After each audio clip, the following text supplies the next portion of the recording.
ini saudara, ini dari Syekh Muhammad Al-Fuli. Nanti kita masukkan ke YouTube. Ini kalau udah pakai Syekh, dia berani gitu ya. Berarti dia udah tinggi apanya ya di Islam ya. Ya, oke. Ada sapi merah yang sedang disiapkan oleh Yahudi Israel. Dan hal itu akhir-akhir ini banyak dibahas dan banyak dibicarakan oleh jemaah. Syekh, apa itu sapi merah? Apakah sapi merah itu benar ada?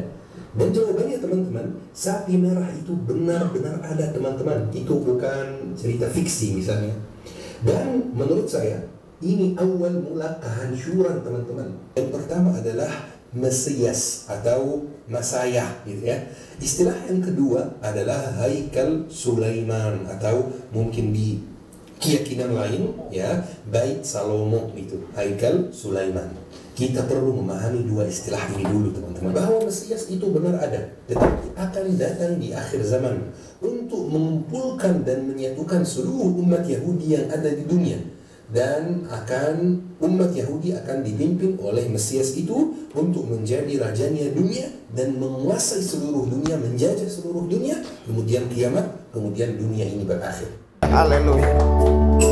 Yesus, Engkau satu-satunya yang layak kami puji, layak kami sembah. Terimalah pujian dan penyembahan kami. Biar pujian dan penyembahan kami menyenangkan hatimu, menjadi dupa yang harum bagimu. Lewat pujian penyembahan ini, kami semua menerima hadirat Tuhan, urapan Tuhan, kuasa Tuhan yang membangkitkan kembali semangat kami. Sehingga yang tadinya letih, letoy, loyo, lesu kembali semangat. Yang tadinya lemah kembali semangat. Yang tadinya undur kembali semangat. Yang tadinya ogah-ogahan kembali semangat. Yang tadinya kurang percaya kembali percaya sepenuhnya kepada firman Tuhan, kepada janji-janji Tuhan. Yang tadinya sudah mau meninggalkan Tuhan, kembali disadarkan, melekat dengan Yesus, menyatu dengan Tuhan. Berfirmanlah Tuhan, kuduskan lidah mulut hambamu, supaya kebenaran firman ini memerdekakan kami. Kalau ada iblis, setan, roh jahat, kuasa gelap yang mengganggu pikiran hati kami ketika kami mendengarkan firman Tuhan, kami satukan hati iman kami usir, kami tolak, patahkan kuasanya di dalam nama Yesus. Dalam nama Yesus, tutup bungkus semua kami dengan darah-Mu Yesus. Tutup bungkus kami semua dengan darah-Mu Yesus. Tuhan, tempat ini dalam perlindungan Tuhan, tidak ada satu orang pun yang bisa mengganggu, karena kami tahu ini milik Tuhan, ini sudah ditabiskan Tuhan, sudah dikuduskan Tuhan, sehingga satu orang pun tidak ada yang bisa mengganggu, karena Tuhan yang empunya tempat ini. Tuhan Yesus, berfirmanlah lewat lidah mulut hamba-Mu, supaya apa yang Kusampaikan menjadi berkat bagi kami semua, membuat kami makin cinta Tuhan, makin mengasihi Tuhan, makin dekat dengan Tuhan, makin fokus kepada Tuhan. Karena kami tahu kami datang kepada Tuhan dengan tujuan untuk meninggalkan duniawi, kami datang kepada Tuhan untuk tujuan meninggalkan dosa, kami datang kepada Tuhan tujuannya untuk kami bisa menang lebih daripada pemenang. Terima kasih Tuhan, di dalam Yesus kami berdoa mengucap syukur. Haleluya. Yang percaya katakan, berikan sorak-sorai buat Yesus yang meriah. Haleluya. Haleluya, haleluya, haleluya, haleluya, haleluya, haleluya, haleluya, haleluya. Yel-yel kita 3, 2, 1.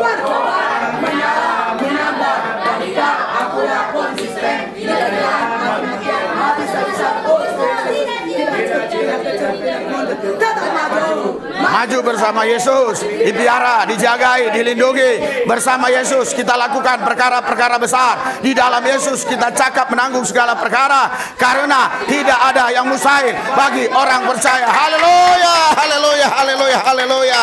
Sorak-sorai buat Tuhan yang meriah sekali lagi. Haleluya, haleluya. Saya yakin ya, hanya di gereja ini yang ada yel-yel seperti ini ya. Ya, silakan duduk, silakan duduk. Ya, jadi saudara, ya kalau kemarin kita sudah mendengar ya bagaimana tanda-tanda kedatangan Yesus itu semakin hari semakin dekat ya, dengan adanya lembu merah atau sapi merah, dengan pidatonya apa itu ya, Presiden Argentina ya, yang minta untuk Bait Allah dibangun ya. Berarti saudara, kalau dibangun itu kan harus dibangun di Masjid Al-Aqsa itu, karena disitulah dulu Bait Allah Salomo ya. Saudara, saya kasih kemarin juga orang Yahudi sudah mereka membuat satu eksperimen ya. Mereka rame-rame ya datang ke Bait Allah ingin menyembelih korban ya, yaitu ingin menyembelih domba, saudaraku yang saya kasih, karena mereka beberapa waktu yang lampau itu merayakan Paskah. Saudara, itu dari pihak Kristen. Kita sekarang dengar dari pihak Islam. Sama nggak kira-kira pemahamannya? Ayo. Nah, supaya saudara makin dicerdaskan. Iya ya, aku hidup untuk apa? Oke, 3, 2, 1. Coba. Ada sapi merah yang sedang disiapkan oleh Sebentar ya. Sebentar. Ini saudara, ini dari Syekh Muhammad Al-Fuli. Nanti kita masukkan ke YouTube. Ini kalau udah pakai Syekh, dia berani gitu ya. Berarti dia udah tinggi apanya ya di Islam ya. Ya, oke. Ada sapi merah yang sedang disiapkan oleh Yahudi Israel. Dan hal itu akhir-akhir ini banyak dibahas dan banyak dibicarakan. Ada apa dengan sapi merah? Apa itu sapi merah? Kenapa Yahudi sangat memperhatikan soal sapi merah? Kenapa sampai detik ini sapi merah disembunyikan di tempat yang tidak diketahui orang lain? Apakah benar-benar mereka ingin menyembelih sapi merah itu dan menghancurkan Masjid Al-Aqsa? Apakah ini salah satu tanda hari kiamat? Teman-teman, sering sekali ketika saya mengisi ceramah di masjid membahas Palestina, saya ditanya oleh jemaah, Syekh, apa itu sapi merah? Atau apakah sapi merah itu benar ada? Dan jawabannya teman-teman, sapi merah itu benar-benar ada teman-teman. Itu bukan cerita fiksi misalnya. Dan menurut saya, ini awal mula kehancuran teman-teman. Dan ini salah satu tanda bahwa kita ini benar-benar menuju sebuah kejadian besar. Tapi biar kita bisa memahami soal sapi merah itu, ada dua istilah penting yang kita harus pahami dulu dalam akidah Yahudi. Jika kita memahami dua istilah ini dengan baik, saya jamin bahwa teman-teman akan pahami banyak hal yang terjadi atau banyak hal yang Israel lakukan. Dua istilah ini, yang pertama adalah Mesias atau Masayah, gitu ya. Istilah yang kedua adalah Haikal Sulaiman atau mungkin di keyakinan lain ya Bait Salomo itu, Haikal Sulaiman. Kita perlu memahami dua istilah ini dulu teman-teman. Bahwa Mesias itu benar ada, tetapi akan datang di akhir zaman untuk mengumpulkan dan menyatukan seluruh umat Yahudi yang ada di dunia. Dan umat Yahudi akan dipimpin oleh Mesias itu untuk menjadi rajanya dunia dan menguasai seluruh dunia, menjajah seluruh dunia. Kemudian kiamat, kemudian dunia ini berakhir. Ya, saudaraku yang sekasih dalam Tuhan Yesus, kita sesuaikan dengan Bilangan 19 ayat 2 yang kemarin kita ulang lagi. Ya, Bilangan 19 ayat 2. Apa kata Alkitab di Bilangan 19 ayat 2? Haleluya. 3, 2, 1. Inilah ketetapan hukum yang diberitakan Tuhan dengan firman. Katakanlah kepada orang Israel supaya mereka membawa pada seekor lembu betina yang tidak celah, tidak ada cacatnya dan tidak kena aku. Ya, jadi setiap kali orang Israel ingin mau membangun Bait Allah atau ingin membangun tempat-tempat suci, itu harus ada yang namanya sapi merah. Jadi nanti membangun Bait Allah yang ketiga harus ada sapi merah. Dan sapi merah itu atau lembu merah itu yang kita dengar beritanya ya, itu sudah ada ya. Sudah ada. Itu bukan masuk berita-berita kaleng-kaleng lagi, termasuk Kompas, termasuk Tribun dan banyak ya media-media yang cukup kita percayai yang sudah memberitakan bahwa sapi merah itu sudah diimpor dari Texas, Amerika ya. Sekarang sudah ada di Israel. Saudara, tadi kita sudah dengar penjelasan seorang syekh ini ya. Seorang syekh ini mengatakan bahwa memang ada itu sapi merah itu ya. Dan orang Yahudi meyakini bahwa membangun Bait Allah itu harus menyembelih sapi merah. Dan syekh tadi juga berkata bahwa kalau dibangun nanti Bait Allah pasti ini dunia akan hancur. Kenapa? Karena dibangunnya di Masjid Al-Aqsa tadi ya. Ya, akan dibangun di situ. Berarti akan terjadi satu perang yang sangat besar-besaran yang kita biasa katakan perang dunia ketiga ya. Saudara, karena kalau Masjid Al-Aqsa itu dihancurkan, dirubuhkan, seluruh ya negara-negara Oki, bahkan yang nggak masuk Oki pun ya pasti ngamuk ya. Negara-negara oki itu negara-negara Islam ya. Ya, pasti ngamuk ya, pasti marah. Ya, kalau sudah marah pasti perang dunia ketiga, Saudara ya. Ya, karena yang terbesar di bumi ini, di dunia ini hanya dua agama yang paling besar, Kristen dan Islam. Yang lainnya itu di bawah ya.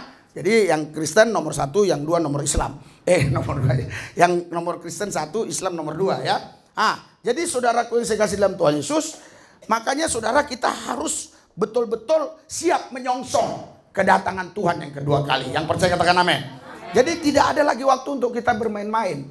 Tidak ada lagi waktu untuk kita bersantai, berleha-leha ya. Untuk memikirkan duniawi ini. Untuk memikirkan masalah, persoalan kita yang begitu banyak, yang begitu besar.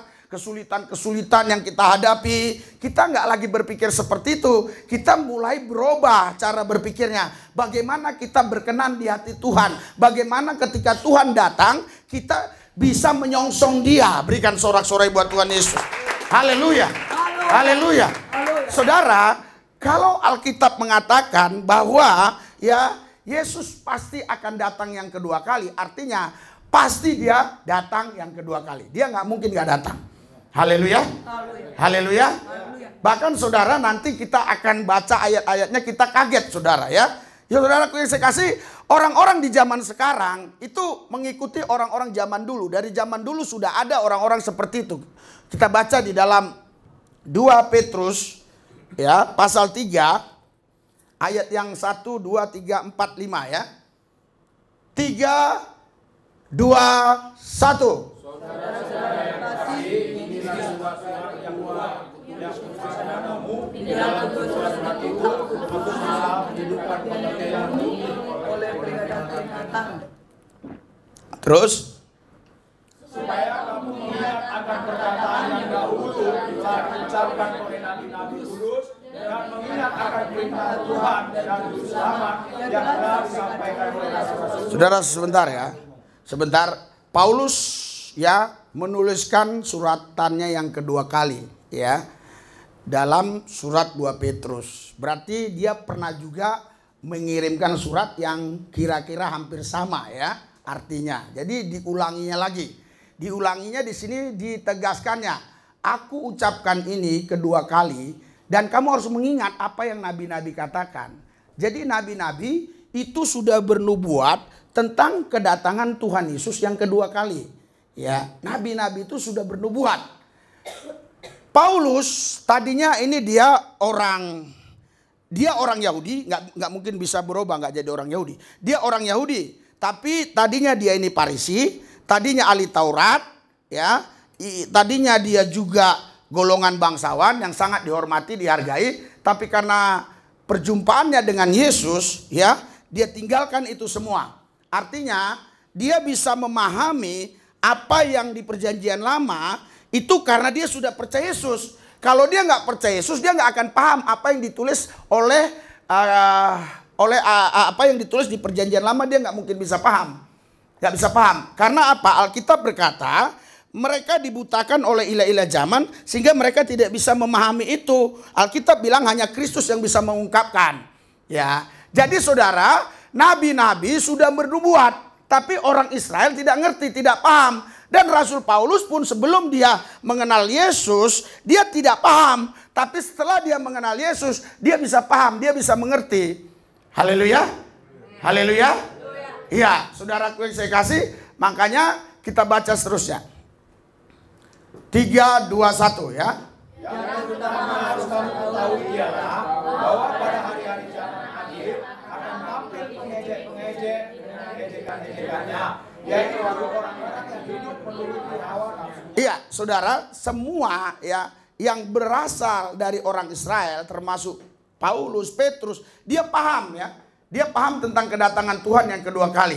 Tetapi di sini dikatakan yang terutama harus kamu ketahui ialah bahwa pada hari-hari zaman akhir akan tampil pengejek-pengejek dengan ejek-ejekannya, yaitu orang-orang yang hidup menurut hawa nafsunya. Jadi yang dia tidak mau lepas dari hawa nafsu itu, dia tidak mau lepas dari kedagingan itu, sehingga dia tidak mau ya menghidupi firman itu, sehingga dia tidak mau percaya kedatangan Tuhan yang kedua kali. Terus next.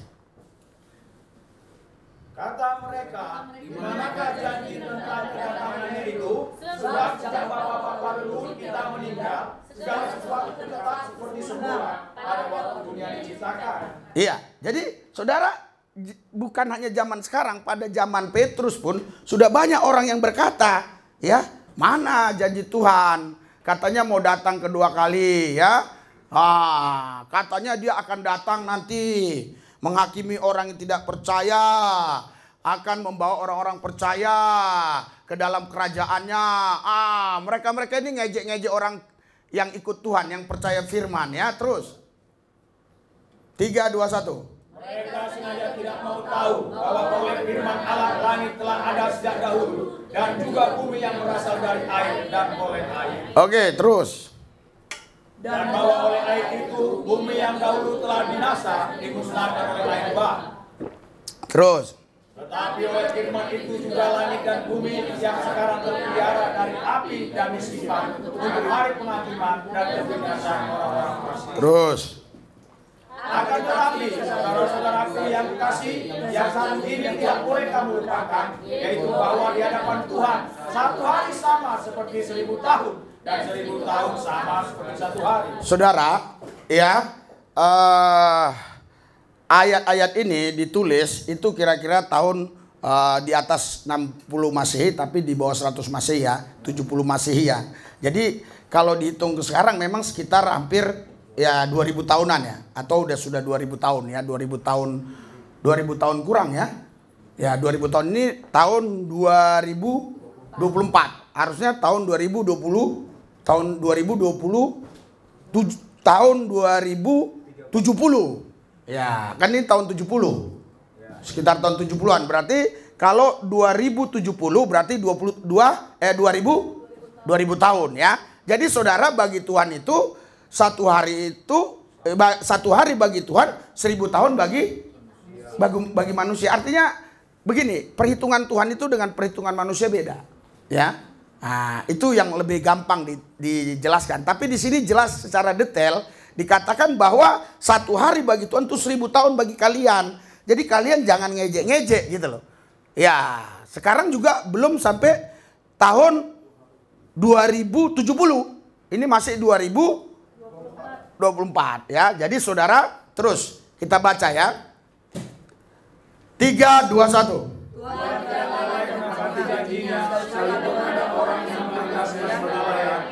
Tapi sabar terhadap kamu, karena ia menghendaki supaya jangan ada yang binasa, melainkan supaya semua orang berbalik dan bertobat. Haleluya. Jadi saudara, Tuhan tidak lalai menepati janjinya. Sekalipun ada orang yang menganggapnya sebagai kelalaian, tetapi ia sabar terhadap kamu karena ia menghendaki supaya jangan ada yang binasa, melainkan supaya semua orang berbalik dan bertobat. Jadi Petrus mengingatkan begini loh sama orang-orang di zaman itu. Oke lah, kalau kau pun sekarang mengejek-ngejek, kau itu meledek, ya. Kau katakan mana janji Tuhan, katanya mau datang. Kalau nggak datang, kok sampai sekarang nggak datang Tuhan itu, ya. Mana janji Tuhan, kan begitu. Di situ dijelaskan, kamu, ya, bagimu itu 1000 tahun, bagi Tuhan satu hari. Umurmu aja belum ada 1000 tahun. Umurmu aja baru paling 20 tahun, 30 tahun, 40 tahun, 50 tahun gitulah, ya. Sedangkan satu hari bagi Tuhan 1000 tahun. Lu protes gitu. Sedangkan umurmu belum sampai 1000 tahun. Saudara, baru di sini dikasihnya penjelasan kepada kita yang hidup di zaman sekarang. Oke lah. Kalaupun sampai sekarang Tuhan belum datang, itu bukan berarti Tuhan lalai terhadap janjinya. Tuhan pasti menggenapi janjinya. Tetapi kamu harus berpikir bahwa kedatangan Tuhan sekarang belum terjadi. Itu adalah kesabaran Tuhan untuk menantikan supaya makin banyak jiwa-jiwa bertobat. Haleluya. Tuhan tidak lalai menepati janjinya sekalipun ada orang yang menganggap sebagai kelalaian, tetapi ia sabar terhadap kamu karena ia menghendaki supaya jangan ada yang binasa, melainkan supaya semua orang berbalik dan bertobat. Saudara, jadi kedatangan Tuhan itu hari demi hari, minggu, bulan dan tahun semakin dekat. Ya, itu sebabnya saudara, saya buktikan cara hidup saya, cara berpikir saya, ya. kemarin istri saya ya 2 hari yang lalu dia bilang si Joshua ini mau kuliah apa? Kata si Joshua dia mau kuliah hukum. Saya bilang saya tidak larang kau kuliah, tetapi sempat kuliah nanti di hari Minggu ada ibadah, stop kuliah. Kalau kau kuliah di hari Minggu, stop. Walaupun kita sudah bayar 50 juta uang masuk, 30 juta, 100 juta sekalipun, berhenti sekolah. Mamanya kewalahan. Kalau hari Minggu ya, kalau hari Minggu. Kenapa? Karena saya sudah punya pola pikir yang berbeda. Saya sudah yakin bahwa Tuhan itu segera datang. Kedatangan Tuhan itu semakin dekat, saudaraku yang saya kasih. Jadi kita harus tunjukkan bahwa omongan kita itu sesuai dengan perilaku kita, dengan kehidupan kita. Makanya setiap kali istri saya seperti tadi ya, dia kasih WA, bayar itu, bayar ini semuanya 5 juta berapa itu kalau saya hitung-hitung kurang lebih begitu ya. Belum lagi uang belanja ini, saya nggak balas, saya diam aja. Kenapa? Karena saya sudah tahu bahwa kedatangan Tuhan itu semakin dekat. Sekalipun mungkin nanti sampai mati belum kiamat, tetapi saya sudah melakukan apa yang saya imani. Saya sudah melakukan apa yang firman Tuhan katakan. Karena Tuhan berkata supaya kita berjaga-jaga. Karena Tuhan berkata kita tidak boleh terlena. Kita harus berjaga-jaga. Haleluya. Saudara, walaupun nanti Tuhan belum datang, maksudnya sampai kau mati Tuhan belum datang. Tapi kalau pemikiranmu seperti orang-orang yang ada di zaman Petrus tadi, kau akan binasa. Kalau kau bilang mana? Buktinya Tuhan belum datang. Ya udah, kita terus saja kejar dunia ini, kejar dunia ini. Buktinya masih lama. Seperti yang Daniel katakan tadi malam, dia bilang kalau 40 tahun lagi Pak belum datang gimana nasib kita ini? Lah, saudara, itulah cara berpikir manusiawi. Iya, kalau 60 tahun lagi belum datang gimana? Kalau 70 tahun lagi belum datang gimana? Saudara, itu cara pemikiran manusiawi, saudara. Tetapi Tuhan tidak mau kita berpikir seperti itu. Tuhan mau supaya hati kita tetap siap untuk menyongsong Dia. Yang percaya katakan amin. Berikan sorak-sorai buat Tuhan Yesus. Iya, itu tanda kita punya iman. Itu tanda kita percaya. Kalau kita tidak punya sikap hati seperti itu, berarti kita sama dengan orang-orang yang tidak percaya. Kita sama dengan orang-orang yang tidak beriman. Kita berkata, masih lama itu. Misalnya, ya bisa 1000 tahun lagi. Bisa 500 tahun lagi. Bisa 100 tahun lagi. Jadi kita sekarang, ya jangan terlalu serius dengan Tuhan lah. Ya, karena Tuhan masih lama datang. Saudara, kita sama dengan mereka orang-orang dunia yang mengejar dunia. Jadi apa artinya kita ke gereja, saudara? Kalau yang kita kejar duniawi ini, saudara. Karena semua ini akan lenyap, akan binasa. Hanya orang yang melakukan firman Tuhan yang akan kekal selama-lamanya bersama Tuhan. Berikan sorak-sorai buat Tuhan Yesus. Kalau tepuk tangan jangan tanggung-tanggung, jangan ragu-ragu. Jangan ragu-ragu, saudara. Saudaraku yang saya kasih, ya, kalau orang Kristen hanya percaya Yesus juru selamat, ya, itu nggak akan pernah bisa hidup benar. Dia harus percaya bahwa Yesus itu Tuhan yang memerintah. Haleluya. Haleluya. Jadi dia nggak cukup hanya percaya Yesus juru selamat. Kalau dia hanya percaya Yesus juru selamat, ya itu tadi, dia ikut hidup akan sembrono, ya, dia hidup sembrono. Dia hidup sesuka-suka dia. Ya, Tuhan Yesus juru selamat. Dia harus percaya bahwa Yesus itu adalah Tuhan yang memerintah. Haleluya. Jadi ketika kau diselamatkan, ya, kau harus percaya selain dia juru selamat, dia juga Tuhan yang memerintah hidupmu. Dan apa yang dia perintahkan harus kau laksanakan. Kalau kau nggak laksanakan, artinya kau bukanlah mentuhankan Yesus. Karena kalau kau mentuhankan Yesus, kau harus melakukan apa yang Yesus perintahkan. Haleluya. Pasti hidupmu diberkati. Yakin aku diberkati. Gak usah kau ngejar berkat. Berkat yang akan ngejar kau. Gak usah kau kejar uang. Uang akan kejar kau. Saya yakin itu. Saya percaya itu. Tuhan bisa perintahkan semua. Haleluya. Bahkan saya bilang sama Daniel, saya yakin kalau kita tekun, ya, mengerjakan sesuatu dalam pelayanan khusus. Misalnya kita punya ciri khas, ya. tiap pagi jam 5, tapi jam 4 udah doa dulu lah ya. Jam 4 udah doa, atau jam 3, jam 5 kita doa pagi keliling. Nanti pasti banyak pengikutnya. Terbukti dulu waktu kita memulai setiap ada di kota tertentu doa keliling pertama itu paling 8 orang, 9 orang. Sekarang di setiap kota kalau kita buat doa keliling pasti yang masuk selesainya bisa 1000 orang. Artinya semua apapun yang kita lakukan perlu ketekunan, perlu keseriusan, perlu fokus. Jadi Tuhan ya tidak mau dia dinomor duakan. Seringkali kita lebih fokus kepada hal-hal yang sifatnya duniawi. Kita lebih fokus kepada hal-hal yang sifatnya sementara. Tapi kita tidak memfokuskan hidup kita kepada Tuhan. Harusnya Tuhan yang lebih utama dari semuanya. Karena dia Tuhan. Yang percaya katakan amin. Amin. Kalau kau tidak mengutamakan dia, itu dia bukan Tuhanmu. Tapi dia Tuhan, tapi dia bukan Tuhanmu. Karena kau nggak mengutamakan dia. Haleluya. Saudara, jangan anggap remeh dengan nubuatan. Ya, coba kita baca di dalam 1 Tesalonika 5 ayat 20. 3, 2, 1. Jadi saudara, itu tadi nubuatan. Nubuatan itu adalah sesuatu yang Tuhan sudah katakan walaupun belum terjadi. Tetapi itu tidak mungkin gagal. Itu tidak mungkin batal. Itu pasti terjadi. Kenapa pasti terjadi? Karena itu bukan perkataan manusia. Kalau perkataan manusia bisa gagal. Tapi kalau Tuhan yang mengatakan tidak mungkin gagal. Amin. Berikan sorak-sorai buat Tuhan. Haleluya. Itu nubuat Tuhan. Tuhan yang bernubuat. Karena Alkitab bilang di 2 Timotius 3 ayat 16. 2 Timotius 3 ayat 16.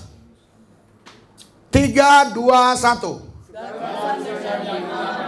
Memang bermanfaat untuk mengajar, untuk menyatakan kesalahan, untuk memperbaiki kelakuan dan mendidik orang ke dalam. Segala tulisan yang diilhamkan Allah. Saudara, waktu para nabi mengucapkan itu dan menulis itu dia bukan independen sendiri, tapi dia dikendalikan Roh Kudus. Sekalipun dia tidak dijadikan robot, dia diberikan berpikir, tapi dia tidak diberikan bebas berpikir sesuka-suka dia. Tetap dikendalikan Roh Kudus. Supaya apa? Supaya saudara, hasil pemikirannya itu tidak bisa berbeda dari pemikiran Tuhan. Berikan sorak-sorai buat Tuhan Yesus. Haleluya. Haleluya. Saudara, pemikiran Tuhan ya bisa kita terjemahkan dalam bahasa manusia yang manusia bisa tahu, tapi maknanya, pengertiannya sama dengan apa yang Tuhan pikirkan. Paham sampai di sini? Haleluya. Jadi bukan berarti Tuhan ngomong 200, terus tulis 200, 300. Bukan. Tuhan itu memberikan wahyu kepada para penulis kitab, tetapi pemikiran mereka tidak dijadikan budak sepenuhnya. Mereka diberikan kebebasan berpikir untuk menulis itu bagaimana wahyu dari Tuhan ini supaya dipahami oleh setiap yang membaca. Berikan sorak-sorai buat Tuhan Yesus. Alkitab ini bukan gedebuk jatuh dari langit. Seperti kitab-kitab orang tertentu. Wah, ini jadi jatuh, tolong. Haleluya, habis lagi air minum. Haleluya. Karena banyak orang yang gak paham. Saudaraku yang saya kasih, haleluya. Nah, ini nanti diambil orang, lihat aja nih. Sir Lubis sampai menumpahkan ini. Rame lah 20.000 dia. Gak apa-apa, biarin. Haleluya. Biar viral ya. Iya. Jadi kitab suci yang kita yakini bukan seperti itu. Kitab suci yang kita yakini itu ditulis. Haleluya. Oleh nabi-nabi, rasul-rasul ditulis. Tapi nabi-nabi, rasul-rasul ini tidak diciptakan jadi robot. Saya dapat dari Tuhan. Bagaimana Hendrik biar bisa paham yang dari Tuhan?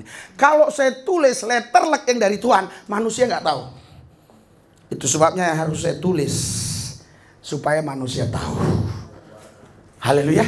Makanya segala tulisan yang diilhamkan Allah memang bermanfaat untuk mengajar, untuk menyatakan kesalahan, untuk memperbaiki kelakuan, dan untuk mendidik orang dalam kebenaran.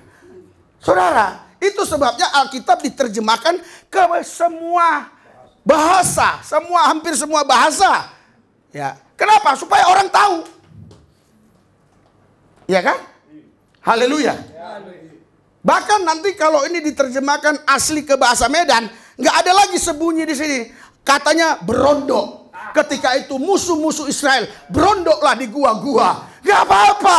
Jangan dibilang, Alkitab dirubah-rubah. Yang terjemahan tahun 70 katanya sembunyi. Kok terjemahan 2024 kok berondok?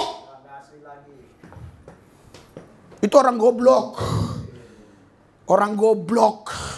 Nggak akan terpengaruh imanku dengan kata-kata begitu. Haleluya. Haleluya.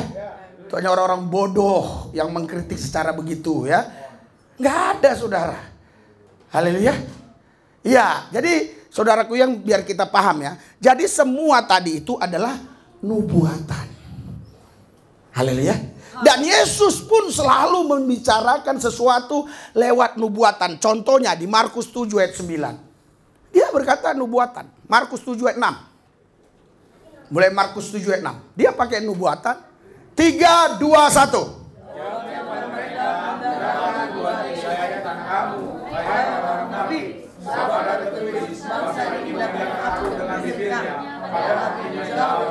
Artinya begini, saudara. Yesus yang Tuhan Allah, dia ambil nubuatan dari Yesaya 29. Dia ambil nubuatan itu. Berarti betul yang dibilang Yesaya ya. Betul yang dinubuatkan Yesaya. Berarti kamu itu orangnya ya. Kamu yang munafik itu ya.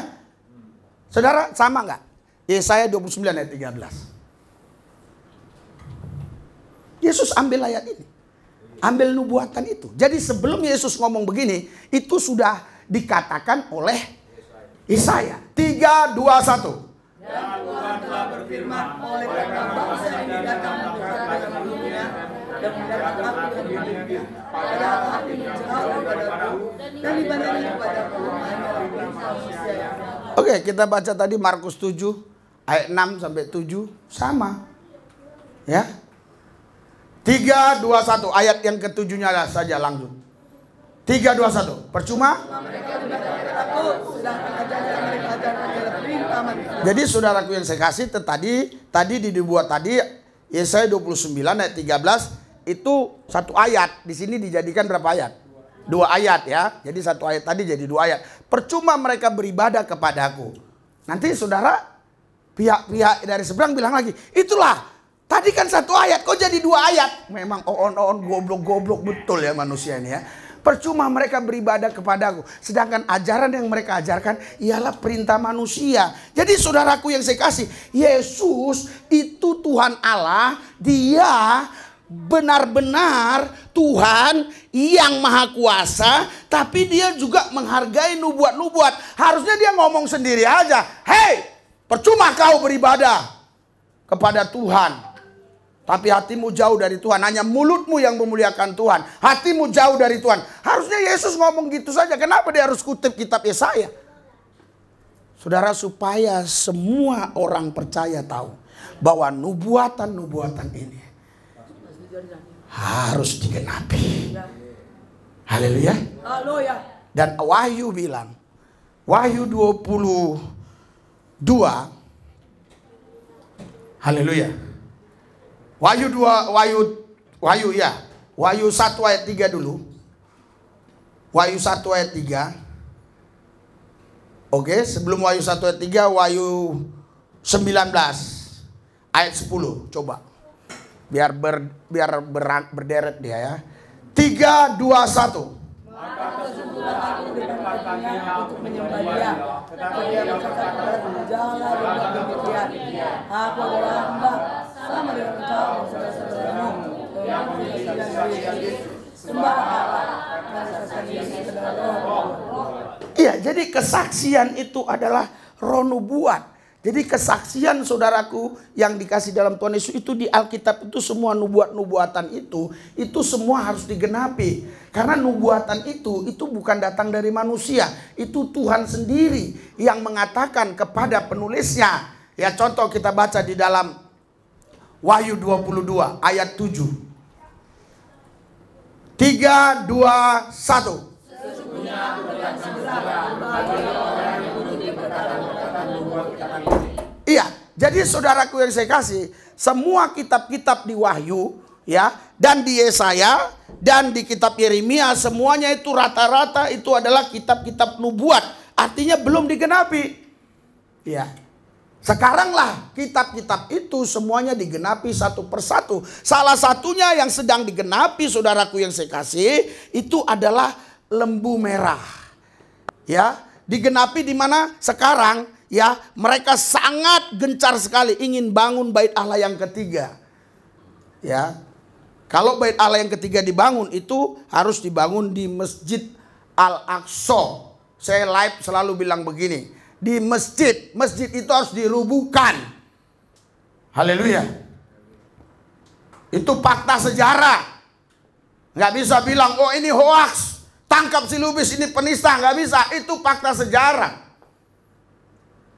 Kalau memang bait Allah itu dibangun, harus dibangun di situ. Karena orang Yahudi diperintahkan Tuhannya bangunnya di situ. Haleluya. Haleluya. Haleluya. Saudara, Anda sudah mendengar berita-berita tentang ini. Kalau Anda tidak lagi sungguh-sungguh dengan Tuhan, saya pun sampai kehabisan pikir. Saya pun tidak bisa lagi, saudara, untuk berpikir bagaimana caranya orang ini supaya lebih sungguh dengan Tuhan. Saya nggak bisa lagi. Karena nubuatan-nubuatan itu sudah digenapi nyata-nyata. Haleluya. Saudara, kalau dulu ya, saya tidak pernah ngotot begini. Bahkan pendeta-pendeta dulu bilang, "Oh Aceh, lihat tsunami. Ini bukti Tuhan Yesus mau datang." Saya nggak percaya. Dari dulu sudah banyak tsunami. Dari dulu sudah banyak gempa. Saudara pernah tahu ceritanya bagaimana Gunung Krakatau itu? Berapa ratus ribu yang meninggal waktu pecah ratusan tahun yang lalu. Ya, 100 tahun yang lalu atau berapa tahun yang lalu, saya lupa ya sejarahnya. Iya, saudara, Anda tahu ada beberapa daerah sebenarnya di Indonesia ini yang hilang karena bencana-bencana tertentu. Jadi kalau kita baca Matius 24, di situ belum lengkap. Belum. Di situ dibilang ini baru permulaan. Ada gempa, ada kelaparan, ada perang. Ini baru permulaan. Perang masalah Hamas dan Israel itu nggak ada masalah. Tapi kalau bait Allah yang ketiga dibangun, ini menjadi masalah besar bagi dunia. Ini membuktikan Tuhan akan segera datang. Jangan tanggung-tanggung yang percaya. Haleluya. Sekarang saya mau tanya saudara, pingin cepat nggak dibangun ini bait Allah? Enggak. Haleluya. Tapi walaupun kalian bilang pinginnya lama, kalau Tuhan suruh bangun, dibangun. Haleluya. Itu hanya saya menguji mental saudara saja. Ya, Anda pingin cepat atau pingin lambat ini dibangun? Pingin lama. Ya, biasanya yang ngomong pingin lama mungkin dia berpikir aku belum kawin. Aku belum punya anak. Ada yang bilang aku belum punya rumah. Ada yang bilang suamiku masih merantau.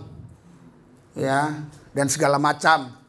Ya, karena kalau nanti bait Allah itu dibangun, itu Yesus akan di situ datang sebagai imam, Mesias. Haleluya. Itu yang ngomong saya loh, orang Islam loh. Ya, orang Islam.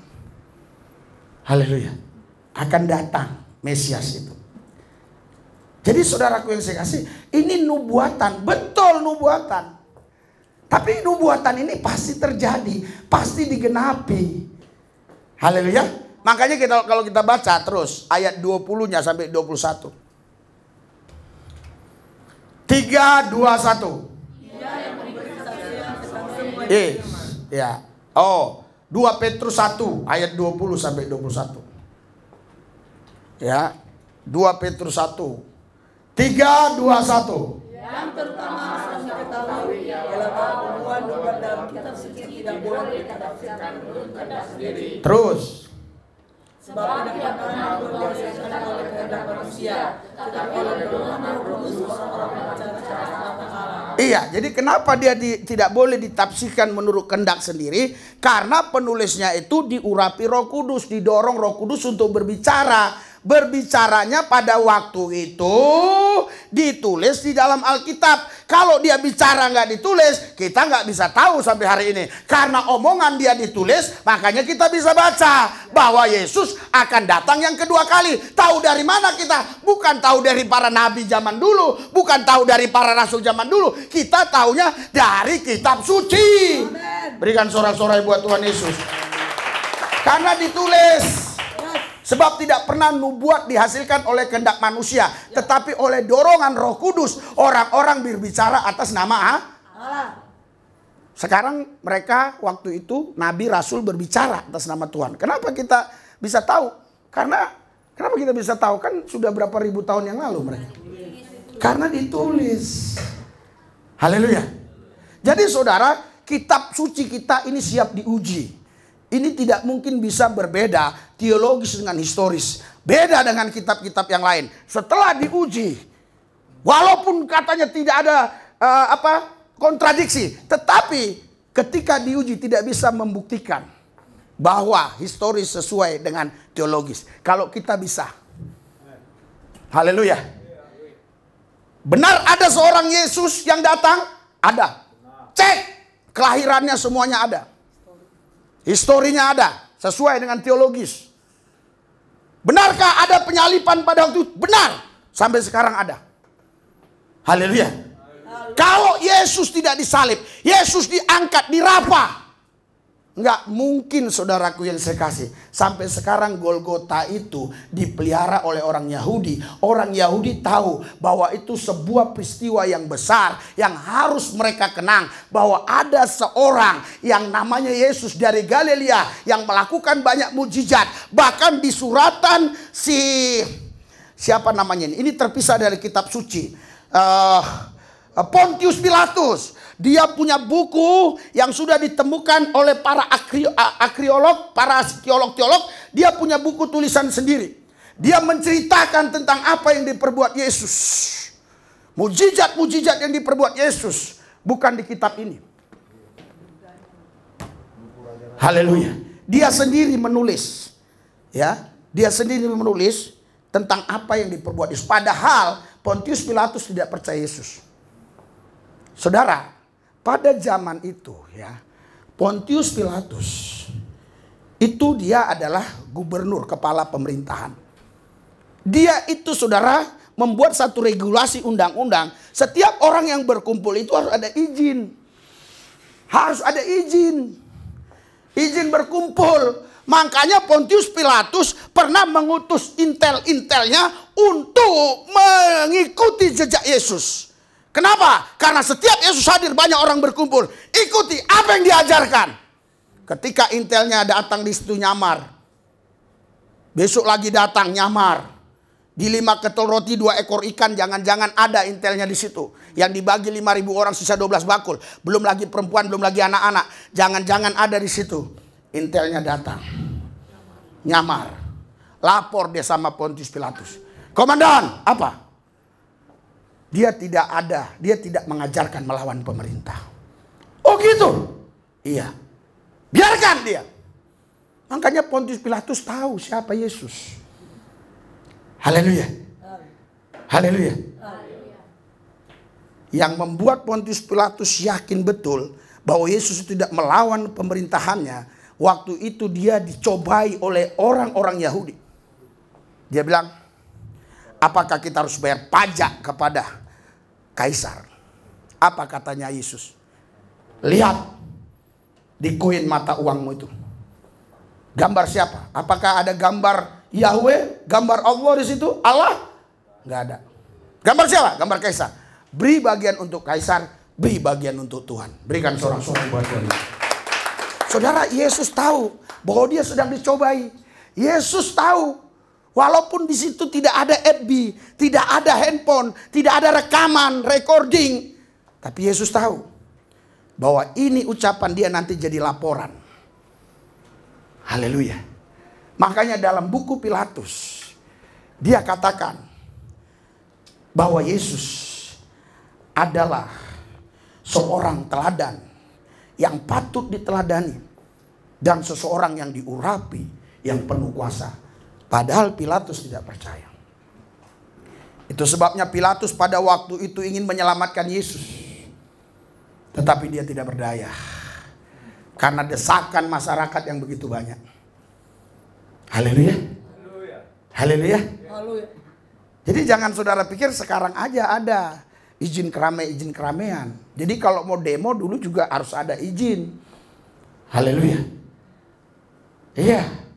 Jadi saudaraku yang saya kasih dalam Tuhan Yesus Kristus, makanya di dalam tulisan-tulisan Pilatus yang ditemukan oleh para pakar ya, yang mencari kebenaran, di situ sesuai dengan ini semua. Berikan sorak-sorai buat Tuhan Yesus. Kalau yang menulis itu rasul, kalau yang menulis itu nabi, kalau yang menulis itu orang Kristen, kita boleh curiga Pilatus bukan orang Kristen. Tapi semua apa yang diperbuat Yesus, dia catat dalam buku harian dia. Sampai Yesus disalib, dia tulis, aku sebenarnya ingin membela engkau, tapi aku tak berdaya karena tekanan orang banyak. Ampuni aku. Dia mengatakan kepada Tuhannya, ampuni aku Tuhan. Aku tidak bisa membela orang benar itu. Karena waktu itu istrinya ngomong, jangan kau main-main dengan dia. Dia itu orang benar. Haleluya. Kenapa istrinya ngomong gitu? Istrinya mimpi. Didatangi malaikat. Haleluya. Jadi kalau ada nabi muncul tiba-tiba, nggak pernah ya ada orang lain yang dapat didatangi malaikat untuk memberitahu datang nabi. Artinya itu dia ngaku-ngaku sendiri. Yesus enggak. Yesus dia itu sebelum dia datang itu sudah dinubuatkan oleh banyak nabi-nabi. Tetapi Alkitab berkata mereka tidak akan bisa tahu walaupun membaca kitab suci. Karena kalau Kristus tidak menyingkapkan, maka orang yang percaya Yesuslah yang bisa memahami kitab suci. Berikan sorak-sorai buat Tuhan. Haleluya. Haleluya. Siap menyongsong kedatangan Tuhan. Getar-getir ya. Saya yakin getar-getir saudara. Haleluya. Haleluya. Saya sendiri pun saudara, ya getar-getir sempat ya. Getar-getir. Ketika saya lihat di siaran berita-berita, baik dari Tribun Kompas, dari Detik.com dan dari lain-lain banyak semua. Tentang bagaimana orang Yahudi ngotot ingin bangun Bait Allah ketiga. Saya juga getar-getir. Tapi akhirnya saya sekarang udah berserah total. Kalau itu pun dibangun, saya siap. Haleluya. Haleluya. Saudara, Hamas tidak terlalu takut dengan senjata yang ditembakkan oleh Israel. Hamas tidak terlalu takut. Ya, tetapi ketika sapi merah datang, mereka berteriak, ini provokator, ini provokator. Tahu saudara maksudnya? Kenapa dia katakan ini provokator? Artinya ini permainan. Ini permainan. Supaya nakut-nakuti kami, nakut-nakuti kami. Ya, saya nggak tahu apakah ini provokator permainan. Ya kan? Iya. Ya kalau saudara yang belum siap bersyukurlah kalau ini provokator. Ya kan Pak Turnip, bersyukurlah. Iya. Kalau ternyata ini permainan, ya kita kalau memberitakan sesuatu ya, kita harus netral. Tidak boleh berpihak. Artinya gini, kalau ini memang provokator orang Yahudi, hei Texas apa? Kirim lembu merah, buat cari lembu merah, cet lembu merah, umpama dicet merah bener kan? Iya kan? Iya, ya umpama. Iya kan? Kan Hamas bilang ini, dituduh Hamas ini permainan, ini provokator. Ini bukan dari Tuhan, kira-kira begitu.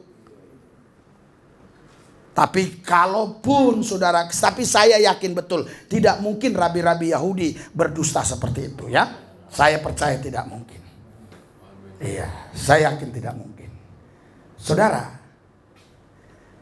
sedangkan Hamas itu hafiz Quran rata-rata. Itu kemana dia? Hafiz Quran. Tahu hafiz Quran? Dia katam katam. Kalau katam itu masih satu kali baca selesai. Kejadian sampai Wahyu. Ada nggak saudara yang katam Alkitab? Baca Kejadian sampai Wahyu. Ini bukan hanya katam, hafiz. Hafiz itu hafal. Dia hafal tanpa baca ini. Itu rata-rata Brigadir Al-Qassam itu hafal Al-Quran itu. Itu diberitakan di berita-berita nasional. Dia hafal. Saudara, makanya dia nggak begitu takut dengan rudal balistik. Giliran sapi merah datang getar-getir mereka. Jadi saudara, ternyata mereka lebih takut dengan sapi merah daripada rudal balistik Israel. Iya. Kita lain. Kita percaya Alkitab. Jelas baca tadi. Di Bilangan 19 ayat berapa? Ayat 2 kan? Iya kan? Bilangan atau ulangan? Bilangan. Ya. Saya juga tadi sempat ini ya. Di mana ya? Saya cari di.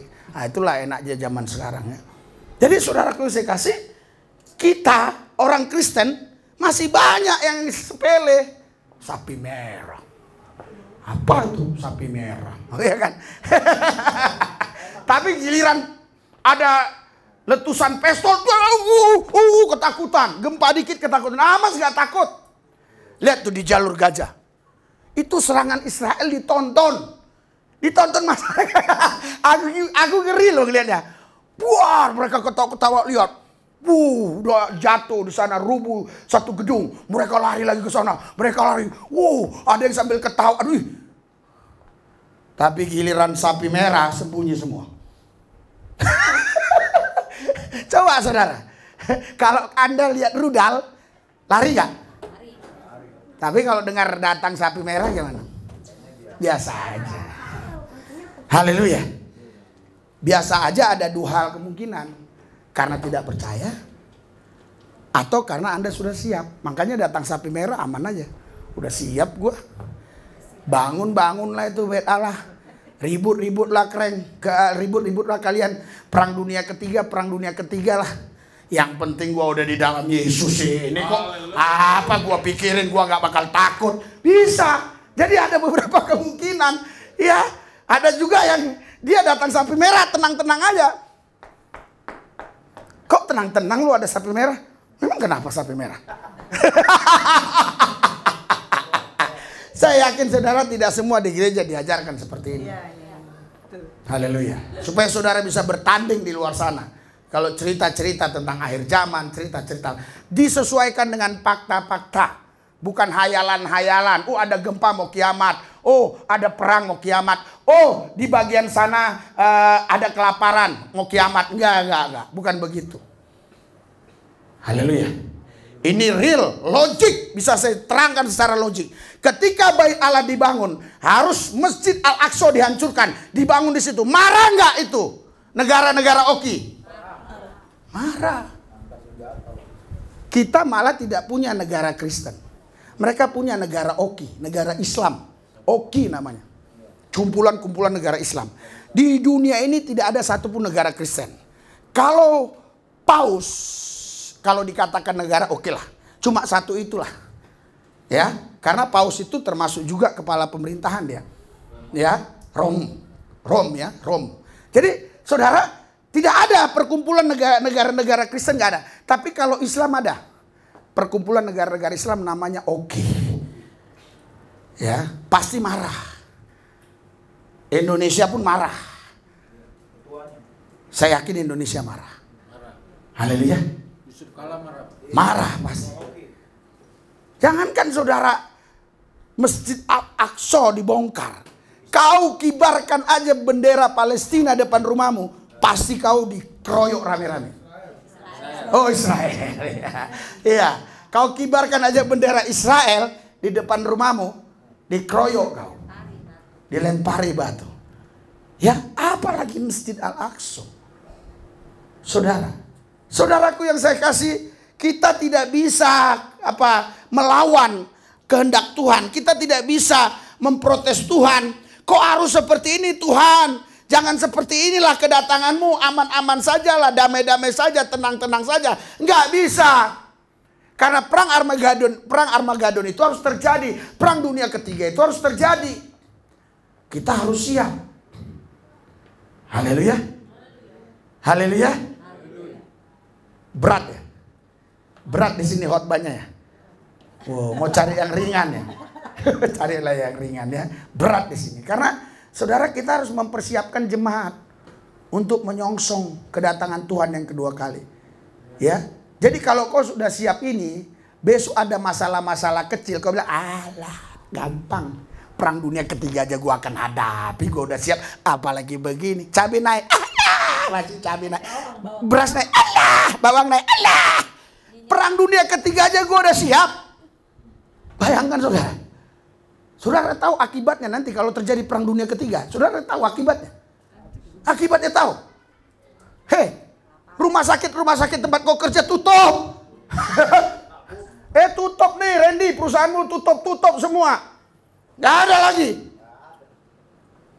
Orang udah begini aja. Yang Islam begini. Yang Islam begini, yang Kristen begini, yang Buddha begini, ya. Haleluya. Tahu-tahu lagi perang, bam. Kita udah sembunyi. Mesias datang. Siap. Ayo lebih siap. Haleluya. Haleluya. Daniel langsung bilang, Mak, Bapak gak ada di kamar, gak ada. Coba lihat di toilet, gak ada. Mak, tadi Bapak pakai celana ini, pakai baju ini. Barusan kulihat 3 menit yang lalu pakai baju di celana ini, kok gak ada lagi, Pak? Hah? Coba lihat Joshua pun gak ada, Mak. Gak ada, Mak.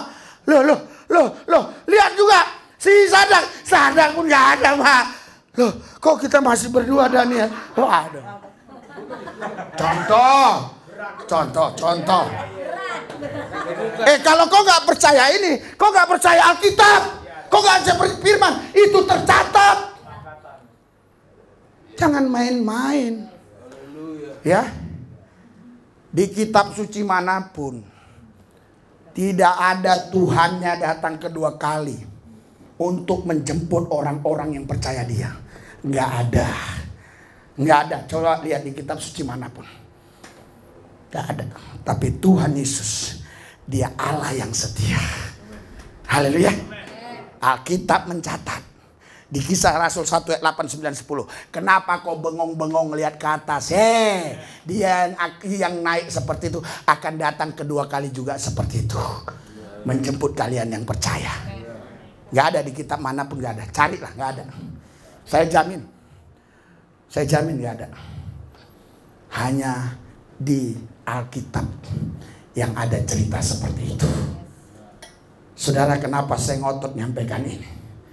Supaya kita percaya bahwa firman Tuhan itu iya dan amin. Haleluya. Haleluya. Enggak boleh ditambahi. Coba kalau kita lihat di dalam Wahyu ya. Wahyu pasal 22 ayat 17 ya. Wahyu 22 ayat 17. Oke? Ya. Coba. Wahyu 22. Sebentar. Ayat yang ke-17 terus sampai 18 coba. Baca 3, 2, 1. Dan pengantin perempuan itu berkata, marilah, dan barang siapa yang mendengarnya. Oke, ayat 18. Maksud saya ayat 18. Ayat 18, 19. 3, 2, 1 sampai 20. Aku bersaksi kepada setiap orang mendengar kata-kata nubuat dari kitab ini. Jika seorang menambahkan sesuatu kepada perkataan ini, maka Allah akan menambahkan kepada malapetaka yang tertulis di dalam kitab ini. Terus. Dan jikalau seorang mengatakan sesuatu dari perkataan dari kitab nubuat ini, maka Allah akan mengambil bagiannya dari pohon kehidupan dan dari kota kudus, seperti yang tertulis Iya, saudaraku yang saya kasih, jangan saudara salah arti ya. Ini sampai air minum saya pun habis ya. Jangan saudara salah artikan ya. Ya, di situ dikatakan siapa yang menambahkan dari nubuat-nubuat kitab ini ya akan dikasih, yang mengurangi juga dikurangi bagiannya dari pohon kehidupan. Berarti yang mengurangi nggak langsung disiksa ya. Tapi saudaraku, saya bukan mau jelaskan itu. Saya mau bahas kepada saudara, arti menambahi di sini bukan berarti saudara kita nggak boleh menjelaskan, ya. Terus, oh ya udah baca, oke baca. Matius 7 ayat 7, mintalah akan diberi, cari akan dapat, ketuk pintu-pintu dibuka. Amin. Kenapa Pak Pendeta? Nggak boleh ditambahin, nggak boleh dikurangin. Bukan gitu saudara. Artinya maknanya itu tidak boleh, ya, tidak boleh berubah. Makanya ini yang tidak dipahami oleh kaum-kaum mualaf itu. Mereka jadinya bingung. Mereka tinggalkan Yesus. Kenapa? Karena loh kok di sini begini, di sini begini, di terjemahan tahun 50-an begini, di terjemahan tahun 70-an begini, di terjemahan tahun 2000 begini. Saudara, terjemahan gak ada masalah. Maknanya yang penting. Haleluya. Nanti saudara tahu nggak saudara? Ya, anak-anak kita ini sudah ke Inggris-Inggrisan. Percaya nggak saudara? Iya, anak-anak kita ini sudah ke Inggris-Inggrisan. Makanya saya melihat ada banyak orang tua yang mengajarkan anaknya bahasa Inggris sejak kecil, sampai ketika besar dia bahasa Indonesia sulit. Khususnya di Malaysia paling banyak seperti itu yang kami jumpai ya. Ya kenapa? Ya memang itulah zaman sekarang. Seolah-olah bahasa Inggris itu bahasa yang ngetop karena bahasa internasional. Tetapi persoalannya kalau nanti anak-anak kita sudah ke Inggris-Inggrisan, ini Alkitab Indonesia bisa berubah. Bisa berubahnya begini, ya. Misalnya, ya, kamu harus sungguh-sungguh dengan Tuhan. Kamu harus becus dengan Tuhan. Misalnya gitu kan? Ya kan? Ya, kan begitu. Ya.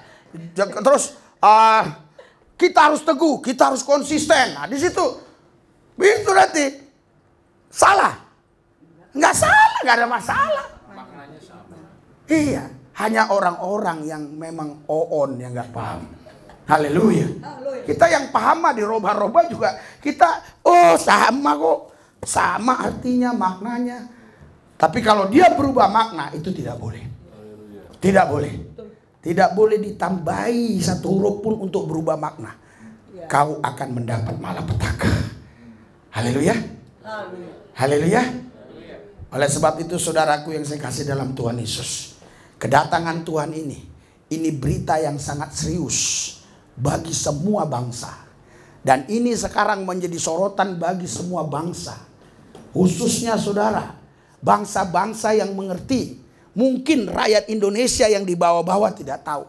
Tapi pemimpin-pemimpin masjid, pemimpin-pemimpin gereja, pemimpin-pemimpin negara, mereka sudah tahu kalau Masjid Al-Aqsa ini diruntuhkan, kalau Bait Allah yang ketiga dibangun, pasti orang Yahudi bangun di sini. Orang Yahudi tidak mungkin bangun di Efrata, orang Yahudi tidak mungkin bangun di Galilea, orang Yahudi tidak mungkin bangun di tempat lain. Pasti mereka akan bangun di Masjid Al-Aqsa ini. Apa yang akan terjadi atas dunia ini?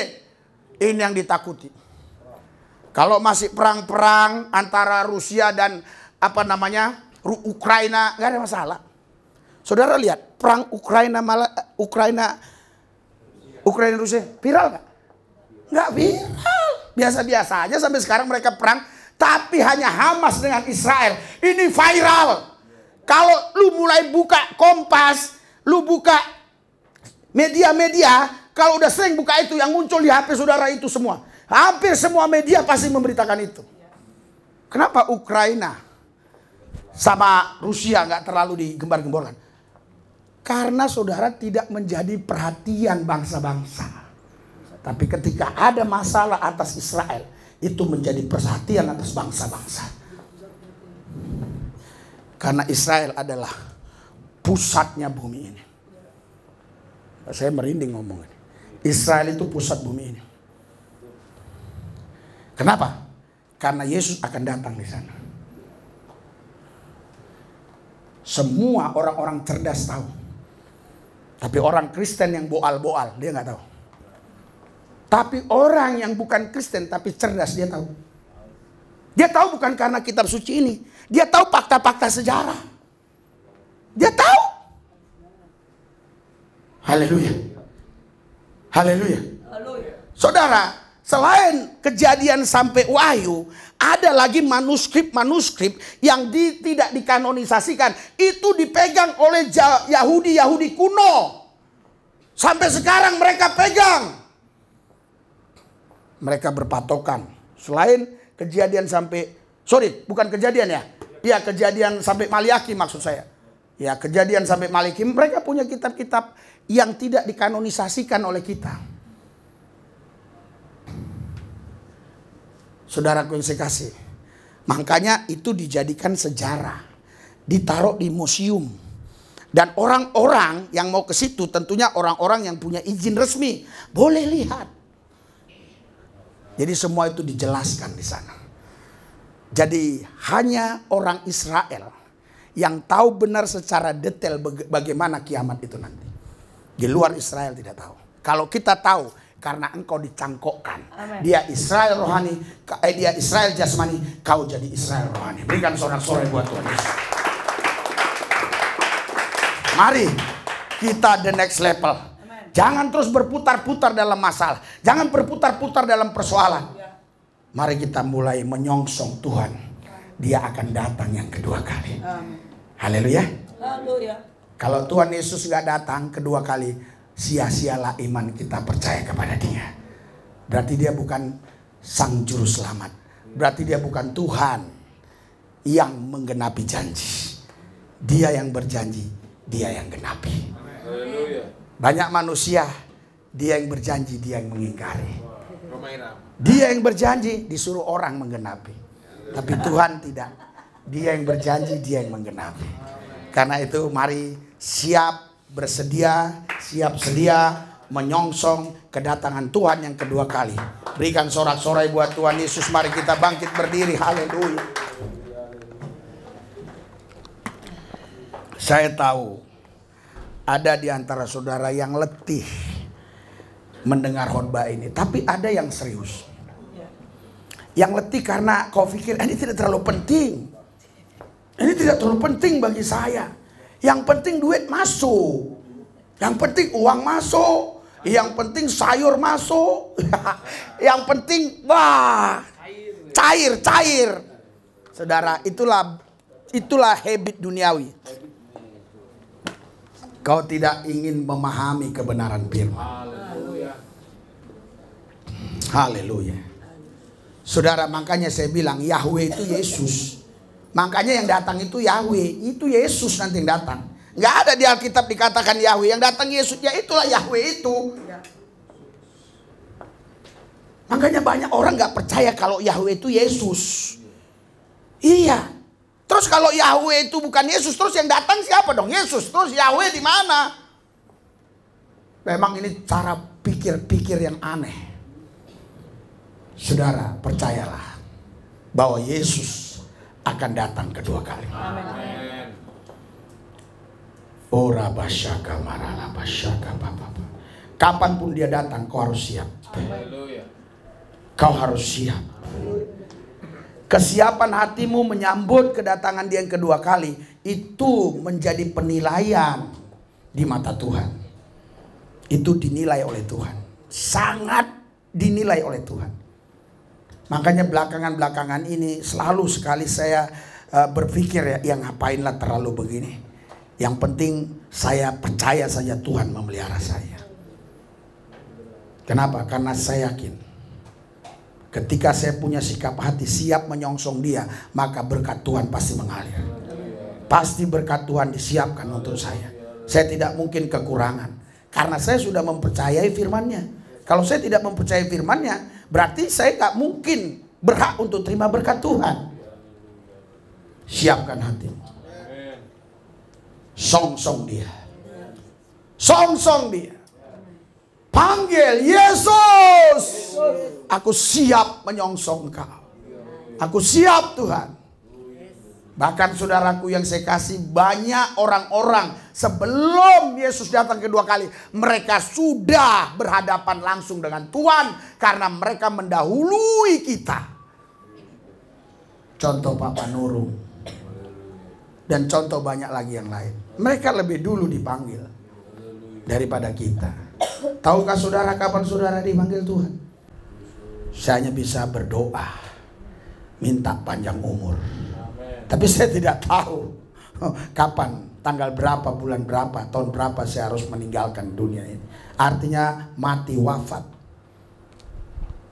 Saudaraku yang saya kasih, serahkan sepenuhnya hidupmu kepada Yesus. Ora basyaka mayarala babasyaka babas. Irala mayarala basyaka marala babas. Jamaah mereka. Angkat 12 tangan. Ora masyakarala babas. Ikuti doa saya. Tuhan Yesus, persiapkan hati saya. Persiapkan hati saya. Kenapa saya doanya begini saudara? Karena saya tahu ada kemungkinan yang gak siap. Ya, jadi saya doanya begini. Kalau memang semua siap, saya doanya beda. Tuhan, kami siap menyongsong kedatangan. Tapi karena saya tahu ada mungkin 1, 2, 3 orang pingin lama lagi gitu loh. Ya, kalau Yesus datang nanti malam dia gak siap. Pingin lama. Makanya saya ajak doa saudara. Haleluya. Karena saudara, kalau Anda tadi baca di 1 Tesalonika 5, itu ada yang tidak terbaca ya. Di 1 Tesalonika 5 itu Anda kalau baca terus, saudaraku yang saya kasih, di situ akan ada bacaan, dia akan datang seperti pencuri, akan tiba-tiba nanti bulan, bagi orang nggak percaya. Ya. Saudara, ada terlewatkan tadi. Di situ saudaraku yang saya kasih, jelas dikatakan, ya, bulan menjadi darah, macam-macam lah ya. Semua hancur babak belur dalam waktu yang sekejap. Karena itu saudara, saya tidak tahu kalau tanggal bulan tahunnya. Yang saya tahu firman Tuhan berkata, tanda-tanda itu sudah membuktikan Tuhan segera datang. Amen. Karena itu persiapkan hati kita. Ikuti doa saya. Tuhan Yesus, persiapkan hatiku untuk menyongsong kedatanganmu yang kedua kali, untuk menjemput aku sehingga aku tidak binasa, aku memperoleh hidup yang kekal. Tuhan Yesus, saya siap untuk menyongsong kedatanganmu yang kedua kali, di dalam nama Yesus. Haleluya. Yang percaya katakan amin. Berikan sorak-sorai buat Tuhan Yesus. Haleluya, haleluya.